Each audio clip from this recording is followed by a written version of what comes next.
Okay. All right. We will call the meeting to order. This is the time and the place for the July 10, 2023 school board meeting for the Marshalltown Community School District. Welcome to those of you in attendance this evening, Mr. Iskrig.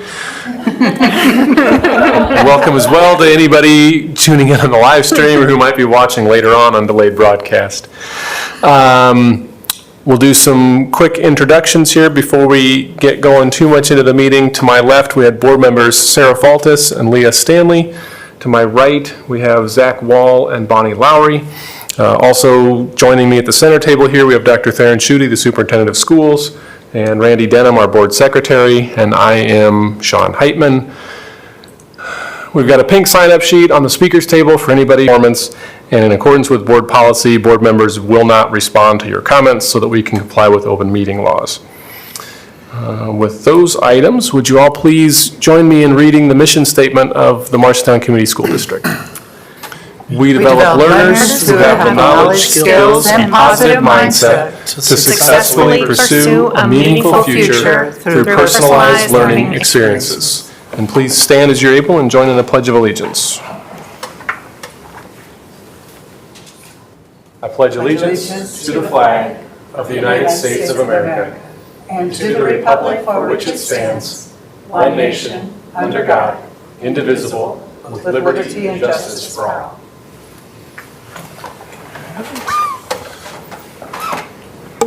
Are there any changes to the agenda? There are not. Then is there a motion to approve the agenda? Move to approve. Second. Lowry Faltis, all in favor, say aye. Aye. Aye. Opposed, say no. Motion carries 5-0. And with that, I need to open the public hearing on the proposed issuance of approximately $10 million of school infrastructure sales, services, and use tax revenue bonds. Anyone here to comment on that? Randy, did we receive any written comments? We did not. Then I will close the public hearing on the proposed issuance of approximately $10 million of school infrastructure sales, services, and use tax revenue bonds. Abby, do you have some recognitions for us? Mr. Iskrig, I assume you're part of the recognitions? Yeah. You just really wanted to come school board tonight. Good evening, everyone.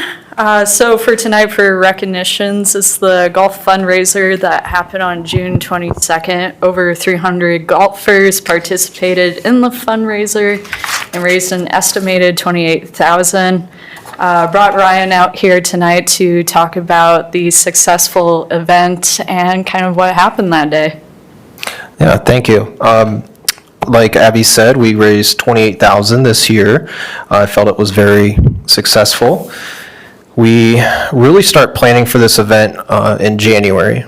So it's a lot of time and effort on top of day-to-day stuff that our department's working through. So really, it's a small team. I don't want to thank too many people because I know I'll forget somebody, but Stacy, Galima, Jean Wilkins, Cindy Brock, and I may or may not summon a few family members as well to help. And of course, coaches and just the entire staff of the American Legion has been very, very helpful in hosting us and making this event successful. It's a good problem to have. I feel the event is almost overgrown at this point. We were very full this year of mini foursomes, so like I said, it's a good problem to have, but we have alumni and supporters from all over the country who come back and play, local. It's kind of like a big family or a big class reunion almost, and we have tons of people too who really have no affiliation with Marshalltown that still get someone to play on a team, so it's a really cool event. Of course, I want to thank the 18 whole sponsors, as well as just many local businesses who sponsored a team to play, and many who just gave something as little as a t-shirt for a door prize to give away. So a lot of time and effort went into that, but we can't do it without our local businesses and all the supporters. So next year, definitely have some ideas to improve and keep going forward to where we can strike a balance between running a good event and still making a lot of money. But I think we had a tremendous impact on our students by raising that amount of money. So thank you. Thank you, Ryan. Thanks.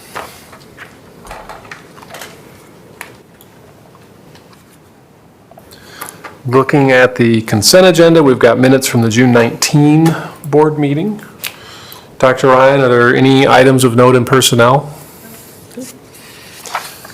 And looking at interagency agreements and contracts, an agreement with, I'm going to try, Acqui-Nji and the Arts and Culture Alliance to create a brand story for Marshtown schools.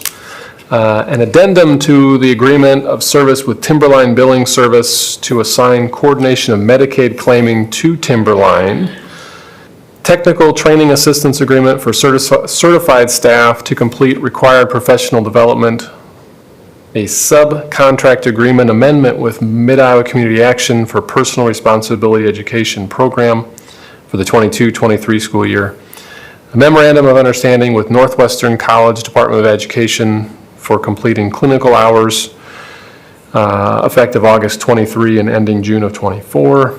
Service agreement with BHS for District Employee Assistance Program, and a business associate agreement with BHS for District Employee Assistance Program. Are there questions about any of those agreements? Hearing none. Open enrollments, there are 2 out for the upcoming school year. And Randy, anything to note in bills or in the monthly financials? No. Are there questions for Randy about the bills or the monthly financials? Is there a motion to approve the consent agenda? So moved. Second. Wall, Stanley, all in favor, say aye. Aye. Opposed, say no. Motion carries 5-0. Mr. Kretzinger.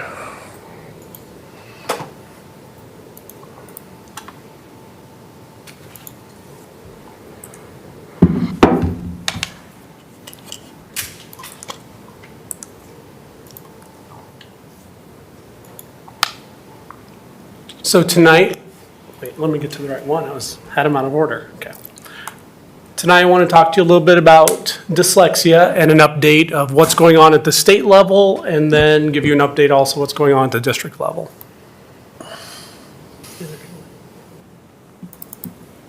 One more, please.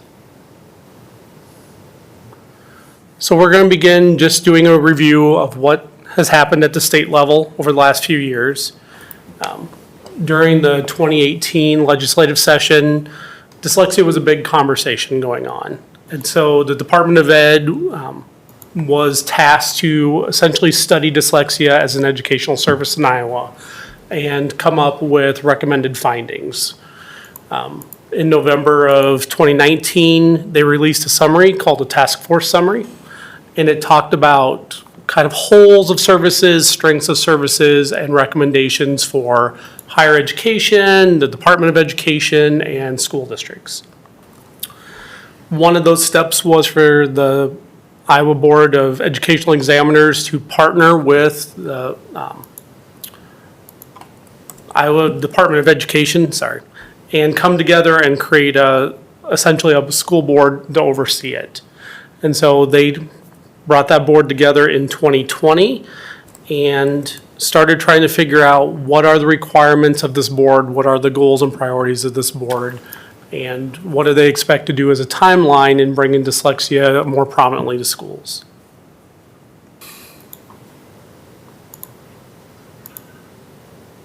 Thanks, Jen. So it took until the 22-23 school year for the board to actually come together and form and start meeting. And the purpose was to provide clarity and guidance to all school districts and AEAs about dyslexia, and also a larger body of study called the Science of Reading. So the responsibilities of the board included providing guidance, facilitation, and overseeing implementation of dyslexia. around Iowa, and also making recommendations for improvements to our dyslexia work. So just hitting pause for a second, dyslexia is a medical diagnosis if you're unfamiliar with it.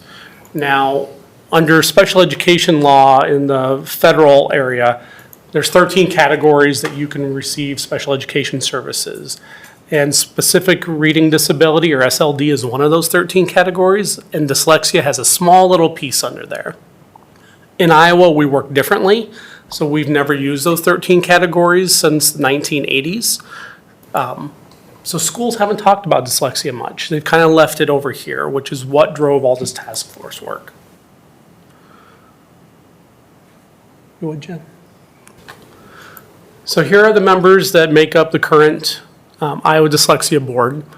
And beyond myself, we have a representative of the AAs, different school districts. Decoding Dyslexia Iowa is one of the prominent parent support groups around. The Iowa Reading Research Center is represented. And then one of the few clinical psychologists in the state who can actually go through the diagnostic work of dyslexia.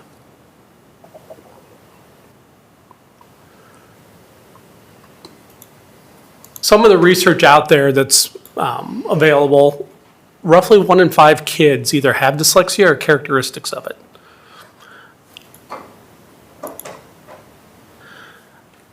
For kids with IEPs, about 34% of them have characteristics of dyslexia, even though, again, this is a diagnosis that we've never followed. Kindergarten through 2nd grade is that critical period of time. So if you think about the sequence of how kids learn to read, that K2 time is where we're teaching them to read. And usually about 3rd grade moving forward, we expect them to read to learn. So that's why we need to try to get them identified early, because once you move into that 3rd, 4th, 5th grade, those skill gaps really start showing up and you start seeing huge deficits and struggles in education. Dropout rates for kids who are struggling readers, they increase by over 60%. And it's interesting that between the research and the implementation in schools, there's a 10 to 20 year gap in getting from what we know about brains, what we know about behaviors, to how do we get those into the classrooms as practices.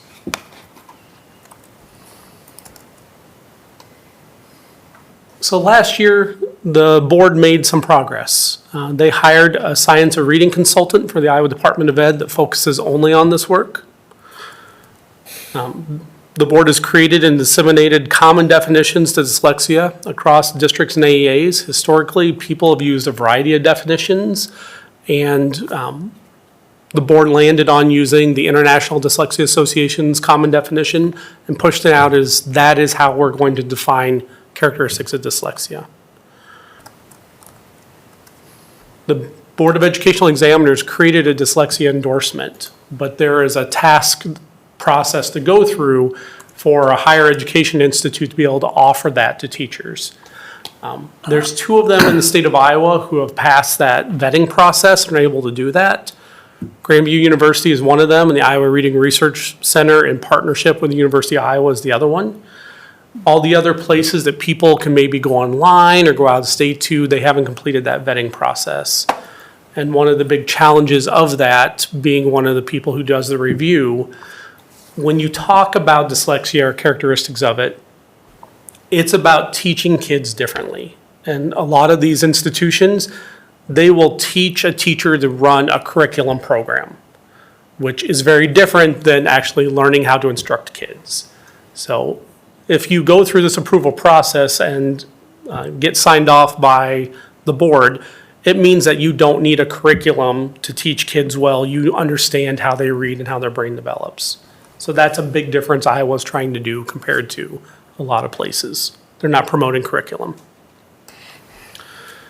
And then we have shared a lot of information through different educational networks, as well as the State Board of Education. And we have a member of higher ed on our committee, and they've represented information through all secondary ed places in the state of Iowa.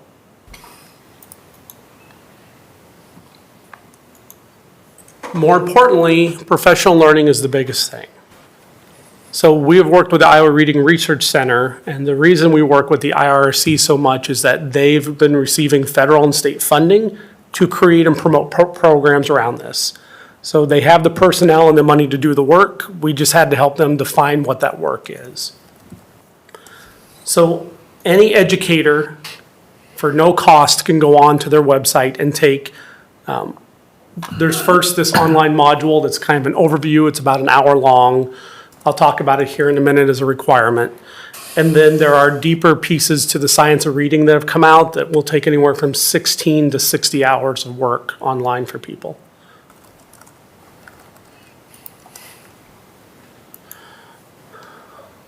What the Dyslexia Board has been tasked to do for the upcoming year, and it's a big lift, but we think that we can get there. First, a parent portal. Parents need information, and unfortunately, Google is great, but Google can be a problem too, because anyone can submit anything online. So giving them that information of what is good quality content out there, what's good research around the work, and then also trying to understand what the state of Iowa is trying to accomplish in that work. Universal screening tools for educators is another big priority for us. When you look at something like our fast bridge assessments, our universal screeners, what we use and what most districts use, they tell us which kids are off track to meet standards. What they don't tell us is why, because they're not diagnostic. So we are looking for creating either a deeper level of assessment or a way to embed another tool so that once you know which kids are off track, you can give them a quick assessment and find out, is it because they're demonstrating characteristics of dyslexia? E-learning is really some of the work that's going on right now, and structured literacy is the framework being used to talk about the science of reading. In the past, school districts have learned about whole language, balanced literacy, and a variety of other tools. What we've learned through research and a lot of studying of the brain is that really our brains are not wired to learn to read. Like, we have to teach it the habits to do that. We are wired for language. We are not wired to read. So we have to have a very specific scope and sequence to teach kids to read. And when their brains don't process that information in the same way as others, we have to adapt to that quickly. If we just think that they are going to catch up or they're going to get there down the road, the majority of kids don't make that jump. And so often those are the kids that you're hearing about as they get older into the grades who are struggling in school. And they're struggling because if you can't read, you're losing access to most learning. And then I talked a little bit about the science of reading renewal courses that are coming up.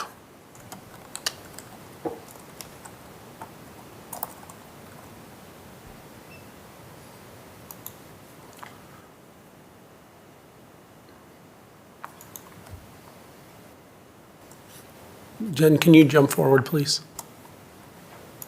So I want to talk a little bit about our work in Marshalltown then.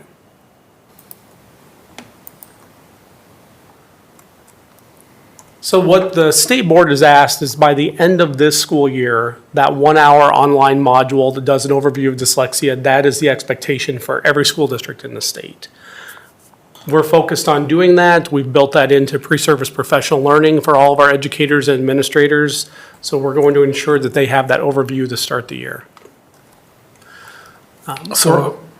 So should that read all educators are required to complete, or it says all required educators? I don't know what that means. So the way that it's been defined by the board is that if you're a certified staff member or administrator, you have to complete it. Licensed, yeah. Yeah. But it does not include, like, substitute teachers are not required to. And that's the 1 hour foundation Yes. module. Yeah.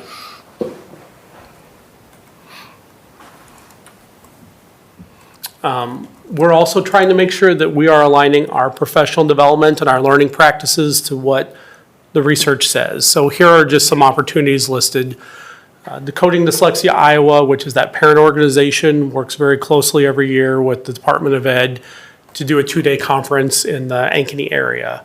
And we always have a team go to try to bring back what they learned there. The International Dyslexia Association's annual conference is actually fairly close this year. It's in Cleveland, which I don't know why you would have a conference in Cleveland, but it's in Cleveland. So we're exploring having a group that go there. Plain Talk and Literacy is one of the most nationally recognized conferences in literacy, and it happens every February-ish down in New Orleans, and we're looking to see if there's any purpose of sending a team down there as well. Matt, will there be any follow-up after the 1-hour online course during the pre-service days? Will there be any follow-up with the teachers? Follow-up as in what they learned and what they took away. What they learned, what they can implement, what they should look for? Sean and I are still trying to figure out what that would look like because we've been sharing this information for several years now about we know it's coming, but you can do it early. So we've had people who've taken it 2 years ago. We had people who took it last year. We have people who will be new to it this year. And so we need to figure out how do we bring all those people together as well as we just updated the modules. Even though I've taken it every year, it's different a little bit every year. Yeah, I think some kind of review, overall review with peers would be a good thing for our folks to ingrain opportunities. Thanks, Bonnie. You've heard about really great reading for a number of years. It's one of our primary curriculums we use, that we have components of it that we use in core, we use it in Title I, we use it with at-risk kids, and we use it with kids with disabilities. It meets a lot of the science of reading components, but when we start thinking about the characteristics of dyslexia, there are some changes in that. So we also need to think about, beyond good reading instruction practices, what else do we need to learn and bring on board to make sure when we know who those kids are, teachers have the tools they need to work with them. Another set of materials we've been working with for years is the Haggerty Phonological Awareness Materials. It's a really easy, quick 2-minute set of materials for teachers to work with to help build some of those early skills that kids tend to struggle with. Dyslexia simulation module is one of my favorites. Being dyslexic, it's not really a simulation, but it was great to watch Shauna and her team go through that. And actually, we have it set up for pre-service for all the special education teachers at the elementary level to go through it, through our AEA. So they will get a couple hours experience of what it's like to be someone with dyslexia, as well as get an overview about how do you start making adaptations with kids with that characteristic. If you have any interest in joining, I would highly recommend it because it's memorable and it really does, and if you're not dyslexic, it helps you to empathize and really understand how important the work is. And personally, I really appreciated they didn't give me one of the modules that made me act like I was dyslexic again, because I was already dyslexic, so it would have really messed up how my brain thinks. We've had schools for the last couple of years doing a book study from a book's called Overcoming Dyslexia. It's an amazing resource talking about the work around dyslexia and how do you need to think about instruction differently. We continue to look at our professional learning offerings and seeing how do we embed this into all the other work that we have going on. And then we're very fortunate that our AEA has a science of reading consultant. Danielle Henkelman just finished that. And so she's the one doing our dyslexia simulation coming up here pretty soon.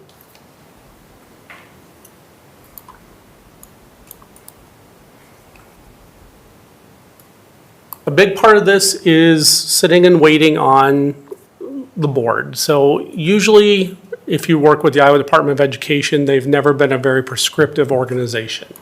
They usually issue some general guidance and let districts make local decisions.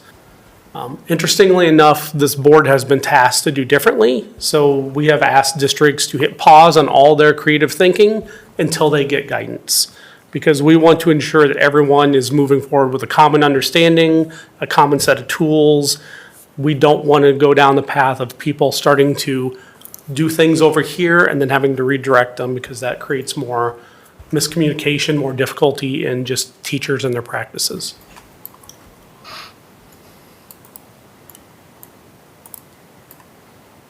We're also working around here to expand our understanding of structured literacy and dyslexia.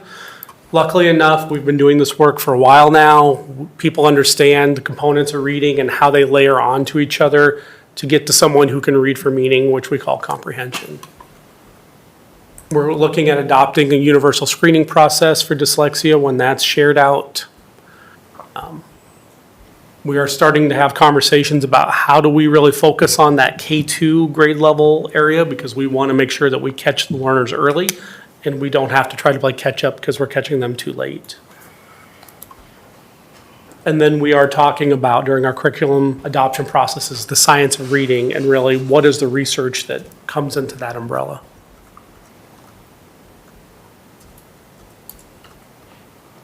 So that was a quick overview, lots of things there, lots of information. What questions do you have?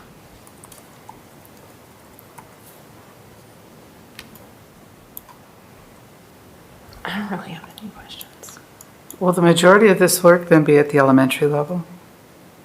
We're actually looking to do more of it across all schools, and the reason why is that even though it'll be good to catch kids down here, we know there are kids in the system who have those skill deficits, and we didn't catch them.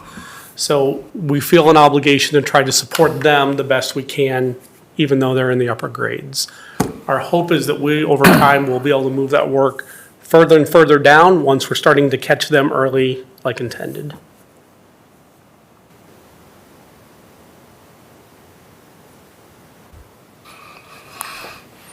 Thank you, Matt. I think we're in a really good position compared to a lot of places. You know, we understand some of that foundational work. We're just really awaiting guidance. And so hopefully there's someone from the dyslexia board that can give good guidance to the district. Maybe we know a guy. Yeah. Don't go anywhere because you're, I was gonna say, I think I got the next Yeah. item too. Thank you for your work on that. Thank you.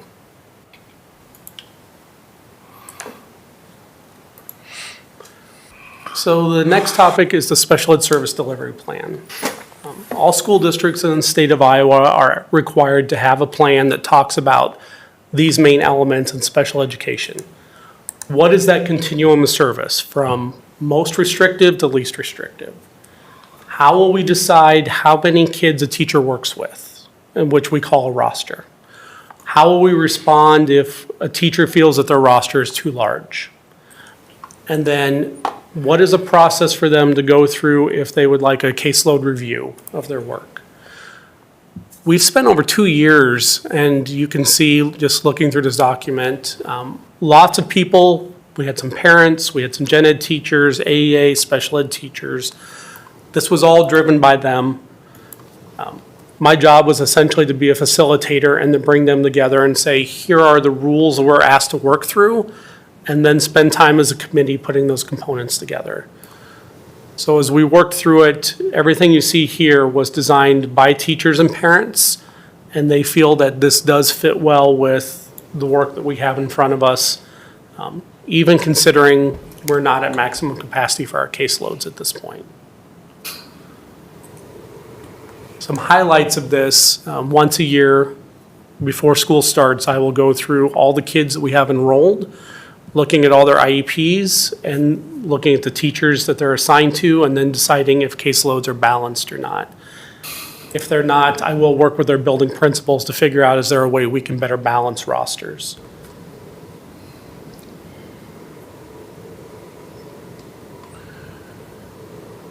how much did this plan change from the last time it was adopted, right? Because it's a 5-year plan. Correct. So there are 2 big changes to the plan. We had to update preschool because preschool now looks quite different than preschool used to.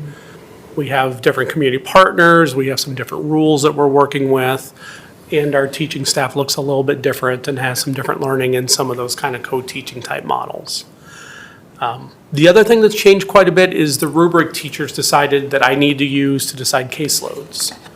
We brought models in from a lot of other school districts who had recently been through this work and laid them all out and said, you know, here's what this school district does, here's what this one does, here's what this one does, what questions do you have about their models, and then left them to talk through what do they think are the right components to really help someone like me understand what is their workload when it comes to instruction, talking to other teachers, understanding technology, working with parents. Other than that, most of the general definitions and language are exactly the same as it was 5 years ago.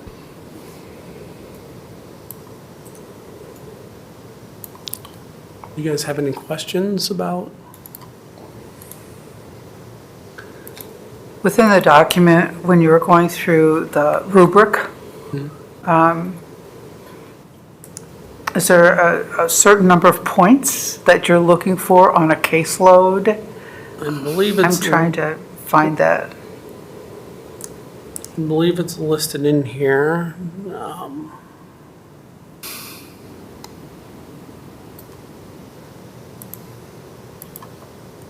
What's that? Page 14. Says 130 to 130 to 150 150 points? on the bottom There of it page is, 13. Yep, 130 to 150. Thank you. Wow.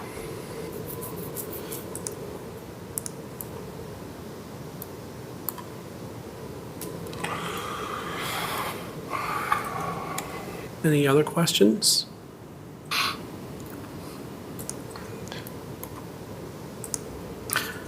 Why wouldn't the AA just have a standardized rubric for districts to use? Or why wouldn't there be a statewide rubric? When the state pushed this out almost 10 years ago now, they gave districts 3 different options to use because every district looks a little different, their continuum looks different, and they really did want to give some autonomy in some of that.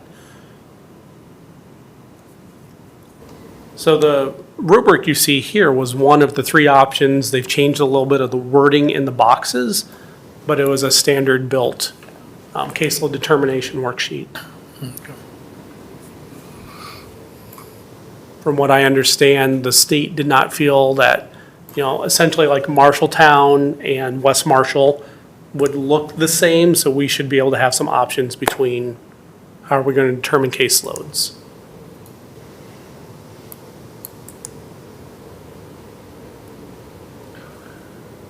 Any other questions for Matt? Is there a motion to approve the special education service delivery plan as presented? So moved. Second. Lowry, Faltus, all in favor, say aye. Aye. Opposed, say no. Motion carries 5-0. Thank you, guys. Thanks, Matt.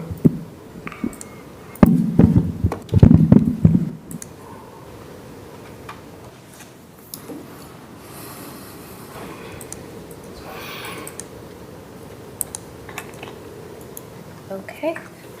I am back with our mentoring and induction handbook. I know we discussed it last time we were together, and I'm hoping that we can get approval and move forward with it this upcoming school year. If you have any questions, let me know. It was very well put together. It's very specific. Does not leave much room for misunderstanding, I don't think. So Julie nicely Thady done. does a very nice job, and she spends time in research, learning about new teachers and how to best support them. I can't say enough great things about her and her work, so it's going to be great to have a guidance that we can hand out to every new teacher, that's in the room at the beginning of the year, and they can use it as a reference as well. Okay, we need a motion to approve the 23-24 mentoring and induction handbook as presented. So moved. Second. Stanley, Lowry, all in favor, say aye. Aye. Aye. Opposed, say no. Motion carries 5-0. Thank you. Thank you.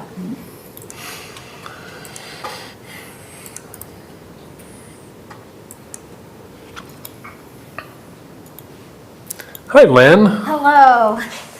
Thanks for having me. Before you is an agreement or a contract award for bread delivery services.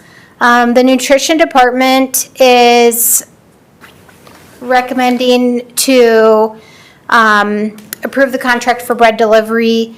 We do have a bakery in-house, but since the pandemic, we've been so short-staffed that it's not a priority for us to prepare those items.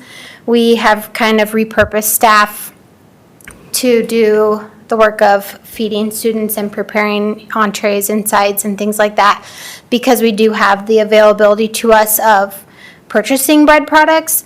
So since the pandemic, we've been buying bread products through our prime vendor, Martin Brothers, and by, so to speak, cutting out the middleman for this bread product and getting distributors straight from the manufacturer, Pan of Gold, I estimate that we'll be able to save about $18,000 for the upcoming school year. So I'd like to move forward with getting direct bread delivery from Pan of Gold for the upcoming school year. Questions? Is there a motion to approve Pan O Gold as a bread vendor to service Marshtown schools as presented? So moved. Second. Faltis, Stanley. All in favor, say aye. Aye. Opposed, say no. Motion carries 5-0. Thank you. Thanks, Lynn.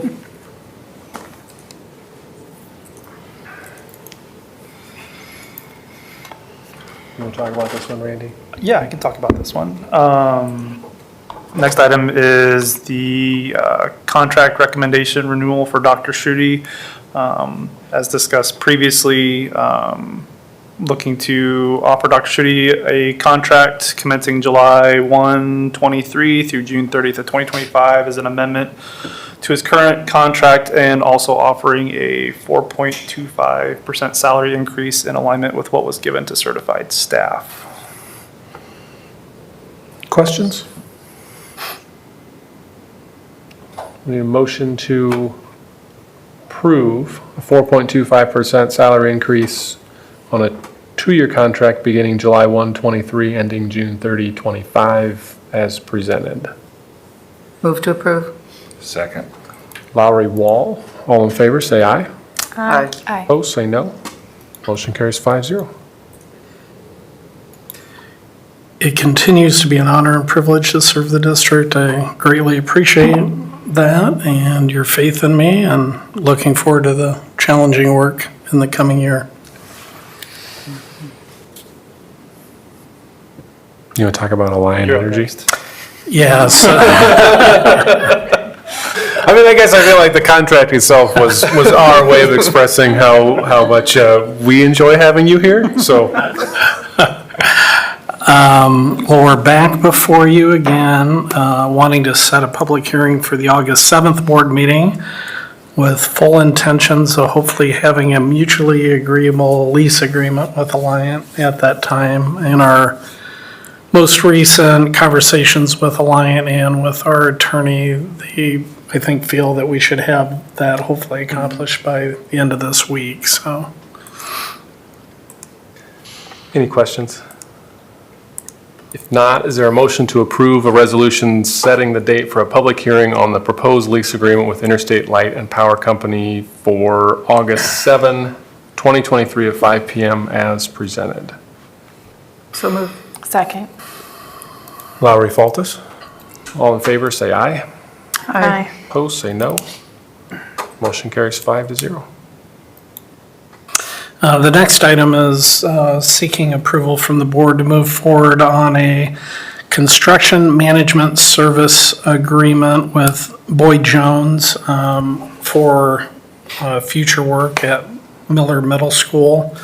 As we talked about before, it just seems like there's a lot of moving parts happening simultaneously here with reconstruction of pickleball courts, stadium project.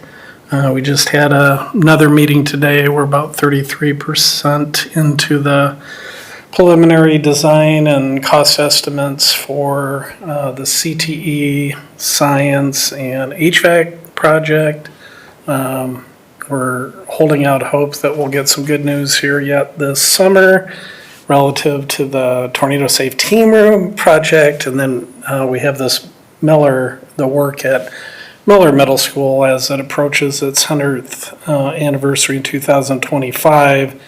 In order to even consider doing significant work there, we really need to start now in terms of First and foremost, probably selecting an architect, which Boyd Jones will help us with, and then moving forward with ideas on what it is that we would like to accomplish, and if necessary, which we feel likely will be, to ready ourselves and prepare ourselves for hopefully partnering, collaborating, and educating the community as to the need for a bond referendum in order to do the significant work that needs to happen there to provide our kids with high-quality learning facilities. We met with a representative from Boyd Jones through the Facilities Planning Committee, where he simply talked to us about the different avenues for consideration with construction services today based on the law from that was enacted last summer, and I'm totally comfortable that this is the kind of project based on its potential scope and complexity that really lends itself to desiring to have construction management services. Sarah, Bonnie, Zach, you guys are on the facilities committee. Anything to add? I don't think so. Just the opportunity to sit and listen to the 3 different options that he was putting out was a good form of education, I think, for the board to help us to make a determination of which direction to go. And this does seem like a good direction to go. And in looking through the service agreement, I think that the costs that are listed there will, once the project gets going, would be rolled into the project rather than a separate cost right now to do that. And so I think that Dr. Schutte, you've worked with these folks before, previously, correct? Or you knew them, or? I'm familiar with the representative. Yeah. So just the fact that it appears that we have some connection somehow. Right. And feeling comfortable with them.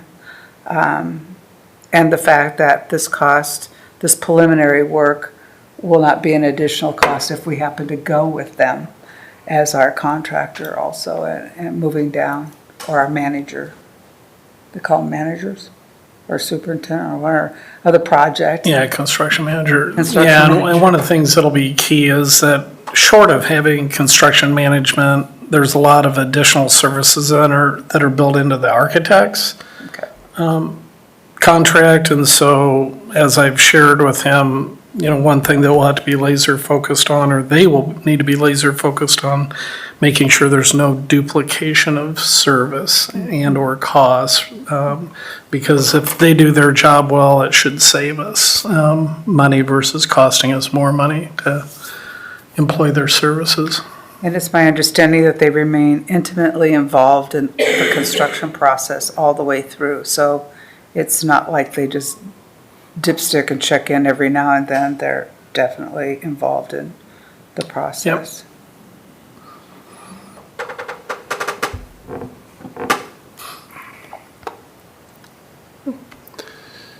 Then, is there a motion to approve the proposal from Boyd Jones for construction management services for Miller Middle School as presented? Move to approve? Second. Lowry, Wall, all in favor, say aye. Aye. Opposed, say no. Motion carries 5-0. I would just like to point out, we've made it to policies in under an hour. That's not bad. Okay, that's all. First readings. Yeah, so we've got some unique policies this time, in that all of these policies, whether they're new policies or amendments to policies, are all predicated on recent legislative changes as a result of Senate File 496. So with that in mind, there's not a need to review and then to come back and do a reading, or first or second reading. The board can simply approve upon their initial first reading, which this is. So we'll start with the adoption ones. 503.7, student disclosure of identity. 503.E1, report of student disclosure of identity. These are new policies, new exhibits. 503.7E2, request to update student identity. And essentially, all of these things now would require approval or permission of parents. And then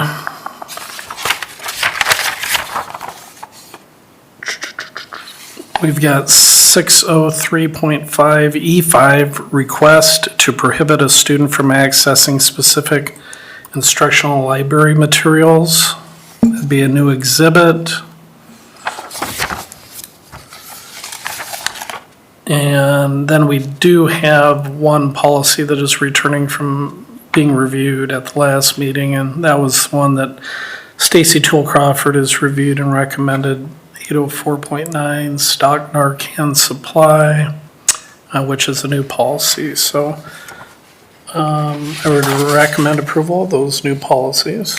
Okay, are there any questions about any of those? Is there a motion to adopt 5037, 5037E1 and E2, and what was the other one? 6035E5 and 804.9?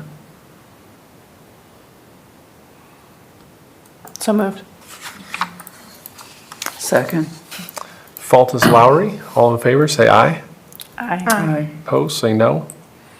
Motion carries 5-0.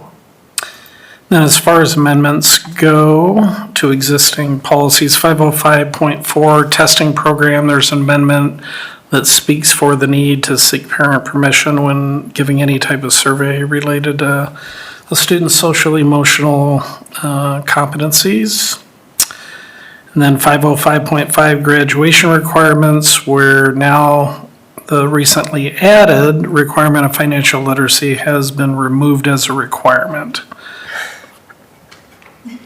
And then 603.5 health education, districts are no longer required to teach about AIDS. 605.1 instructional materials selection. Remember, I think of changes here. I think one of them is to no longer have students be on committees to make decisions related to that. 605.1R1, regulation regarding the selection of instructional materials. 605.2, instructional and library materials inspection and display. Basically, and we've had those catalogs of what we have available online, so that wasn't a big lift for us. 605.3, objection to instructional library materials. 605.3R1, objection to instructional and library materials, reconsideration of instructional materials regulation. 605.5, school library and media centers. 605.7R1, use of information resources regulation. And all of those are related to the new legislation that specifically shared what we could or couldn't do related to making instructional materials available to children of various ages. Are there any questions about any of those amendments? If not, is there a motion to amend 505.4, 505.5, 6035, 6051, 6051R1, 6052, 6053, 6053R1, 6055, and 6057R1?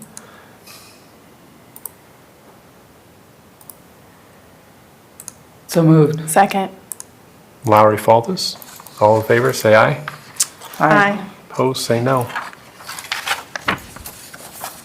Motion carries 5-0.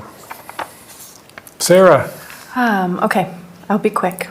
5 policies, starting with Point 4, asbestos-containing materials, no changes. Legal and cross-references are updated. Mark has reviewed. 804.6, use of recording devices on school property, no changes to that one. Recommend, Mark has reviewed. 804.6 R1, use of district-owned recording devices on district property regulation. No changes, simply update legal and cross-references. Mark as reviewed. 804.6 R2, use of district recording devices on school property regulation. No changes to that. Mark has reviewed. And 804.8, cardiac emergency response plan. No changes to that. Mark has reviewed. Any questions for Sarah? Okay, thank you. Abby, you have any communications for us? Nothing to report. Can I tell you, I have had a couple of people tell me that they noticed that the website had been updated and they were impressed. That means a lot to me. Yeah. Thank you.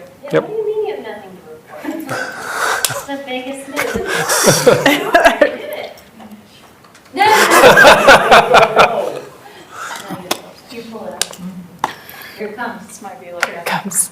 Here it comes. Well, I don't have anything prepared, so we're just going to wing this a little bit. Yeah, go to the board. Yeah, so new website went up on Friday, June 30th. So everything that we've been working on for the past 3 months is now live to the public, free for exploration, clicking around for resources, downloading the PDFs, and getting ready for the new school year. We're kind of moving into the next phase of the website, so training people on how to put calendar items in, announcements for their particular school buildings, and from there, it's also, training fellow departments, hey, this is your page. If you need, a particular PDF put in here, this is how you do it. I've made it kind of a point with me to make this website a collaborative effort. I'm willing to teach people how to use it. I don't want it to just be me being the gatekeeper. I really want to just help people out with this, but overall, I'm super proud of the team around me working on this, being support systems. A few moments of tears, a few moments of shouting in a closed office, being like, why is this not working? We're still smoothing over some of the cracks that we're noticing, some of that dealing with, domain issues, a little bit of server issues, but we're hoping to resolve that quickly. But like I said, really proud of what we've done here. Thank you.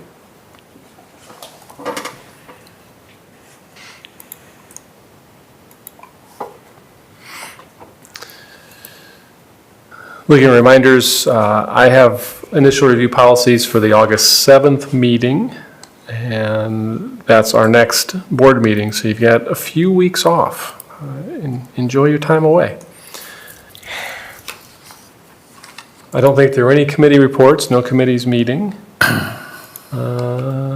Any items for future agendas? I think Shauna mentioned it, or Matt did, but so at the August 7th meeting, similar to today, we'll have a work session for an hour prior to the regular meeting, probably same format, where Shauna and Matt will give an overview of the work from an academic standpoint based on our student achievement results and Similar to how we did it last year. right, and social emotional behavioral report as we've had in the past, and we're looking at, I think, July 24th is a date for which we hope that we'll have all of the individual building attendance center plans and videotape presentations from the principals that we'll make available to you to watch at your leisure prior to that August 7th meeting. So I'll share with Darren the link, but it'll be a link to a shared folder like last year, and you'll be able to click in and hear from the principals on a recorded video, they'll walk you through their learning center plan and the goals and whether or not they really met the goals.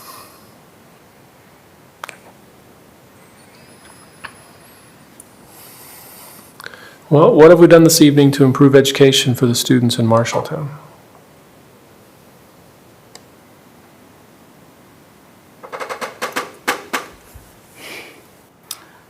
Adding a little bit of PD with regard to dyslexia and becoming more familiar with it to help identify characteristics. And then the next step being, what can we do to change our teaching strategies to meet the needs of those children who are diagnosed or identified with characteristics of dyslexia, not diagnosed, just identified with characteristics of. Building the awareness around Correct. how do I signal that this could be dyslexia. And also the mentor manual for our new teachers, helping them and providing them with that support, and hopefully many of the things that we talked about tonight with regard to just a classroom framework, what it looks like to set up a classroom that creates a positive learning environment and maximizes teaching time as well as learning time.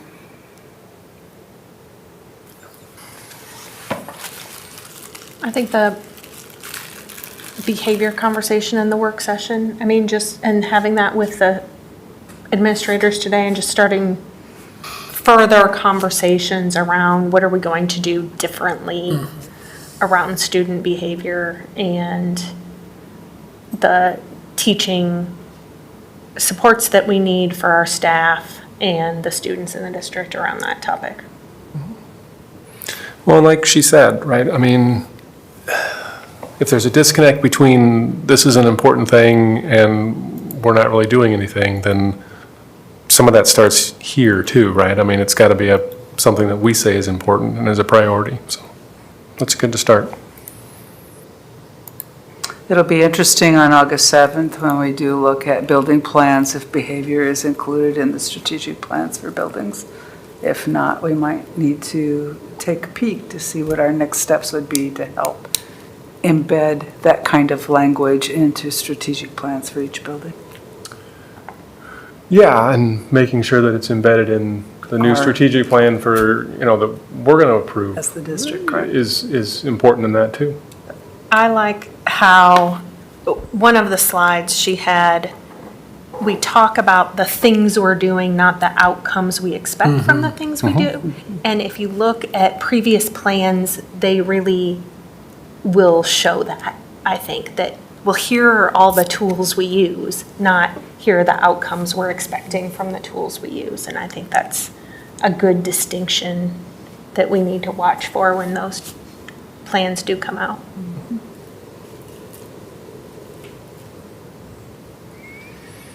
If there's nothing else, I'll take a motion to adjourn. So moved. Second. Lowry, Stanley, all in favor, say aye. Aye. All opposed, say no. Motion carries 5-0. Thank you, everybody.